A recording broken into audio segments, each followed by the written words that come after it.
మీషోలో తీసుకున్న ఒక్క క్లాత్ అయితే అట్టర్ ఫ్లాప్ అయ్యింది. ఎందుకంటే ఇది ఇన్‌స్టాలో మనకు బాగా ట్రెండింగ్‌లో నడిచిన ఫ్రాక్స్ ఇవి అప్పట్లో. నేను గూడా ట్రై చేశాను మా పాప కోసం అని జెప్పి. యాక్చువల్‌గా ఇది మీషోలోనే ఆర్డర్ పెట్టి తీసుకున్నా. కానీ నాకొక మిస్టేక్ ఏం జరిగింది అంటే చూడండి, ఇక్కడ మీకు బాగా అనిపిస్తుందనుకుంటా. నేను ఫ్రాక్ కుట్టి మా పాప ఒక్కటేసారి యేసుకుంది. ఇది ఇలా పిగులుకుపోతుందనమాట క్లాత్. అందుకని దీన్ని వేయట్లే. అట్లే ఉంది. దాన్ని ఏం జేయాలో నాకు గూడా అర్థం గాలేదు. బటర్‌ఫ్లైస్ అయితే ఇట్లా ట్రై జేషినా నేను. అప్పట్లో బాగా నడిచింది గదా ఈ ట్రెండింగ్. మనకి డీర్స్ గానీ, బటర్‌ఫ్లైస్ గానీ అలా వచ్చి, ఫ్రాక్ అయితే బ్లాక్‌లో చాలా బావుంది. వేసుకున్న తర్వాత గూడా చాలా బావుండే. కానీ ఒక్క మిస్టేక్ మాత్రం ఇది జరిగింది. క్లాత్ ఎందుకంటే అట్టర్ ఫ్లాప్ అయ్యింది. మీషోలో అన్నీ మనకు కరెక్ట్‌గా వస్తాయని ఏముండదు. ఇలా అనమాట.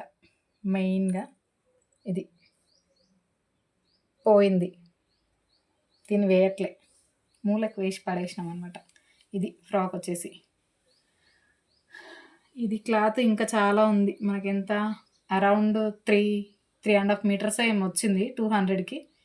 కాస్ట్ తక్కువుంది గాబట్టి క్లాత్ గూడా మనకి బానే చూపిచ్చింది. ఎట్లా ఉన్నామో అట్లా జెప్పాలండి. అందుకోసం అని జెప్పి క్లాత్ బాలేదని జెప్తున్నా. మనం డిజైన్ చేసుకోవాలని మనకు చాలా కోరికుంటది. కానీ అన్నీ సక్సెస్ అవ్వాలని ఉండదు గదా! దాంట్లో ఇదొకటనమాట. ఇదొక్కటి నాకు అటర్ ఫ్లాప్ అయి నన్ను ఫెయిల్ చేసేసింది. అందుకోసమే ఈ ఫెయిల్యూర్ వీడియోస్ కూడా చూపిస్తే, అరే! ఇది బాలేదు అనేది గూడా మీకు కూడా తెలుస్తది గదా! అందుకని ఇట్లా అనమాట.